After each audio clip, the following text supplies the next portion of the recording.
રાજકોટ મહાનગરપાલિકાના આરોગ્ય વિભાગે રાષ્ટ્રીય બાળ સ્વાસ્થ્ય ચકાસણી કાર્યક્રમ અંતર્ગત 90થી વધુ આંગણવાડી અને સ્કૂલના 2.90 લાખથી વધુ બાળકોના હેલ્થનું ચેકઅપ કર્યું હતું, જેમાં ચોંકાવનારી વિગતો જાણવા મળી।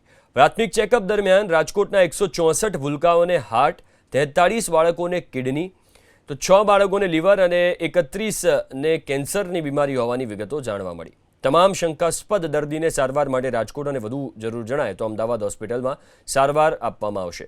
છેલ્લા ઘણા સમયથી નાની ઉંમરના વ્યક્તિઓમાં અને બાળકોમાં હાર્ટ એટેકથી મૃત્યુની સંખ્યામાં ખૂબ જ વધારો થઈ રહ્યો છે। તેવામાં બાળકોના હેલ્થ ચેકઅપ દરમિયાન સામે આવેલી વિગતો પણ ચિંતાજનક છે। આરોગ્ય વિભાગે બાળકોને જંક ફૂડ જેવા ખોરાકથી દૂર રાખવા અને પૌષ્ટિક આહાર આપવા અપીલ કરી છે।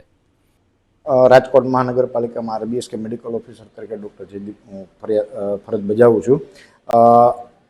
1 એપ્રિલથી આજ દિવસ સુધી આપણે આરબીએસકે ટીમ દ્વારા 2,90,083 બાળકોનું આરોગ્ય તપાસ કરવામાં આવી છે, જેમાંથી આપણને 164 જેટલા હૃદયના શંકાસ્પદ દર્દીઓ બાળકો મળી આવેલા છે। 31 જેટલા કેન્સરના શંકાસ્પદ રોગો જડી આવ્યા છે। 43 જેટલા કિડનીના શંકાસ્પદ અને 6 લીવરના શંકાસ્પદ રોગો ટૂંકમાં બાળકોમાં મળી આવેલા છે।